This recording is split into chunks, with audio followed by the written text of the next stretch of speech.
नमस्कार, स्वागत है आपका बीएचयू वर्ल्ड में।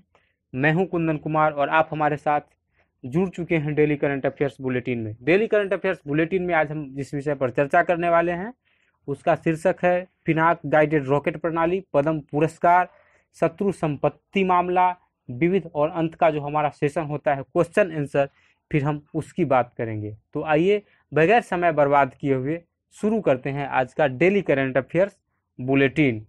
डेली करंट अफेयर्स बुलेटिन में आज हम सबसे पहले बात करेंगे पिनाक गाइडेड रॉकेट प्रणाली की। जी हाँ मित्रों, भारत ने पिनाक गाइडेड रॉकेट प्रणाली का सफल परीक्षण किया है और यह परीक्षण राजस्थान के पोखरण क्षेत्र में किया गया है। पिनाक रक्षा अनुसंधान एवं विकास संगठन द्वारा स्वदेश विकसित गाइडेड रॉकेट प्रणाली है जो लंबी दूरी से ही दुश्मनों के ठिकाने को ध्वस्त करने में सक्षम है। अब हम बात करेंगे पद्म पुरस्कारों की। राष्ट्रपति ने 56 हस्तियों को पद्म पुरस्कार प्रदान किया और यह पुरस्कार राष्ट्रपति भवन में राष्ट्रपति रामनाथ कोविंद ने 11 मार्च को प्रदान किया। आपको बताते चले कि गणतंत्र दिवस की पूर्व संध्या पर कुल 112 नामों की घोषणा इस बार पद्म पुरस्कारों के लिए की गई थी। उनमें से पहले समूह में 56 हस्तियों को सम्मानित किया गया है। बाकी 56 हस्तियों को 16 मार्च को पद्म पुरस्कार दिए जाएंगे। अब जब पद्म पुरस्कार की चर्चा हुई है तो आइए जानते हैं पद्म पुरस्कार के बारे में कि आखिरकार पद्म पुरस्कार है क्या। पद्म पुरस्कार भारत के सर्वोच्च नागरिक पुरस्कारों में से एक है। यह पुरस्कार पद्म पुरस्कार जो है कला, सामाजिक कार्य, जनहित के मामले, विज्ञान एवं इंजीनियरिंग, व्यापार एवं उद्योग, चिकित्सा तथा शिक्षा, खेलकूद तथा नागरिक सेवाओं के लिए प्रदान किए जाते हैं। इस पुरस्कार की घोषणा प्रत्येक वर्ष गणतंत्र दिवस के अवसर पर उद्घोषित की जाती है तथा सामान्यतया मार्च या अप्रैल माह में राष्ट्रपति भवन में आयोजित समारोह में राष्ट्रपति द्वारा पद्म पुरस्कार प्रदान किए जाते हैं। वर्ष 1954 में पहली बार पद्म अवार्ड की घोषणा की गई थी। एक साल में जाने माने पद्म पुरस्कारों की संख्या एक साल में जो पद्म पुरस्कारों की संख्या है वह 120 से ज़्यादा नहीं होती है। पद्म पुरस्कार को 3 श्रेणियों में विभक्त किया गया है, मतलब 3 श्रेणियों में प्रदान किए जाते हैं, जिसमें पद्म विभूषण, पद्म भूषण एवं पद्मश्री है। इन तीनों पुरस्कारों में जिसको हम वरीयता सूची में पहले स्थान पर रख सकते हैं वह पद्म विभूषण है।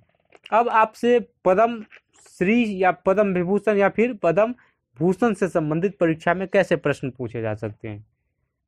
पहला सवाल जो यहाँ से उठता है वह यह है कि भारत में पहली बार पद्म पुरस्कार कब प्रदान किया गया। तो दोस्तों, भारत में पहली बार पद्म पुरस्कार वर्ष 1954 ईस्वी में प्रदान किया गया था और यह किन किन क्षेत्रों में दिया जाता है। सामाजिक कार्य, कला, जनहित, विज्ञान, इंजीनियरिंग, उद्योग, व्यापार, चिकित्सा, शिक्षा, खेलकूद, नागरिक सेवा।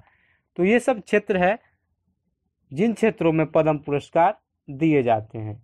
और इस बार जिन जिन व्यक्तियों को भी पद्म पुरस्कार, पद्म विभूषण, पद्म भूषण या पद्मश्री से सम्मानित किया गया है उन लोगों का नाम आप जरूर याद रखिएगा। अगले वीडियो में हम इन लोगों का नाम लेकर भी आएंगे और अच्छे से बताएंगे कि किनको पद्म विभूषण, किनको पद्म भूषण और किनको पद्मश्री से सम्मानित किया गया है।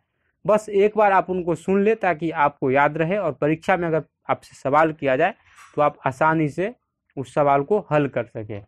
दोस्तों, अब हम बात करेंगे अपने आज के तीसरे टॉपिक की और आज का जो तीसरा टॉपिक है वह है शत्रु संपत्ति मामला। केंद्र ने राज्य सरकारों को शत्रु संपत्तियों के सार्वजनिक इस्तेमाल की इजाजत दे दी है।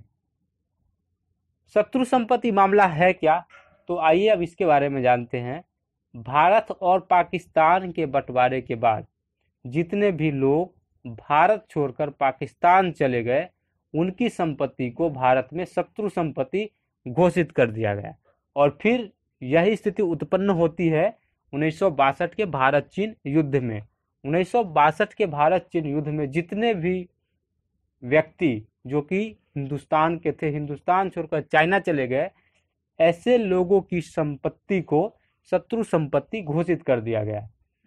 तो केंद्र सरकार ने यह घोषणा किया है, केंद्रीय गृह मंत्रालय ने अधिसूचना जारी की है कि जितने भी शत्रु संपत्ति है उस पर राज्य सार्वजनिक इस्तेमाल की इजाजत दे सकती है, यानी कि उस पर राज्य का अधिकार होगा, सार्वजनिक इस्तेमाल सरकार उसको अपने हिस्से में कर सकती है। दोस्तों, अब बारी आती है आज के विविध की। आज के विविध में सबसे पहले हम बात करेंगे भारत में सर्वाधिक बड़ा, लंबा एवं ऊंचा। तो आइए शुरू करते हैं आज का विविध। भारत में सबसे लंबी सुरंग, सड़क सुरंग जवाहर सुरंग है, जो कि 2.85 किलोमीटर तक है और यह जम्मू कश्मीर में अवस्थित है। सबसे लंबी सुरंग रेलवे के दृष्टिकोण से देखा जाए, भारत की सबसे लंबी रेलवे सुरंग पीर पंजाल है। यह भी जम्मू कश्मीर में अवस्थित है और यह 11.215 किलोमीटर के क्षेत्र तक फैली हुई है। अब हम बात करेंगे सबसे अधिक वनों वाला राज्य। दोस्तों, सबसे अधिक वनों का राज्य मध्य प्रदेश को कहा जाता है। मध्य प्रदेश की राजधानी भोपाल है। अब हम बात करेंगे सबसे ऊंचा दरवाजा। तो सबसे ऊंचा दरवाजा बुलंद दरवाजा है। उसके बाद सबसे लंबी नदी होने का सौभाग्य गंगा नदी को प्राप्त है। गंगा नदी को पवित्र नदी भी कहा जाता है और गंगा नदी से संबंधित जो योजना केंद्र सरकार के द्वारा चलाई जाती है उसका नाम नमामि गंगे है। दोस्तों, अब बारी आती है आज के सवाल की, यानी कि क्वेश्चन आंसर सेशन की। तो सबसे पहले क्वेश्चन आंसर सेशन शुरू करने से पहले पिछले अंक में जो हम आपसे सवाल किए थे उसका जवाब देते चले। पिछले अंक में हम आपसे पूछे थे कि अरुणाचल प्रदेश, आंध्र प्रदेश, सिक्किम और ओडिशा में विधानसभा के कितनी सीटें हैं। दोस्तों, अरुणाचल प्रदेश में विधानसभा की 60 सीटें हैं, 60।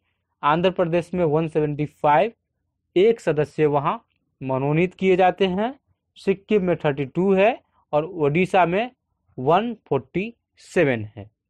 दूसरा सवाल हम आपसे किए थे कि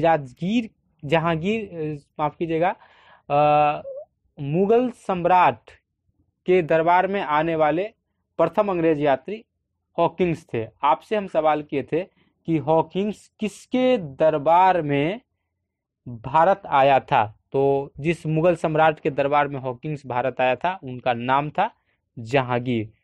तो बारी आती है आज क्वेश्चन की। आपको बताना है, पहला क्वेश्चन है आपके लिए, आपको बताना है कि सबसे लंबी रेलवे सुरंग किस राज्य में अवस्थित है। और उसके बाद आपके लिए दूसरा क्वेश्चन होगा कि भारत में पद्म पुरस्कारों की घोषणा कब की गई थी।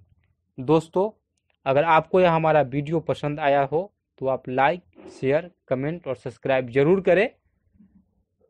फिर होगी कल आपसे मुलाकात। धन्यवाद।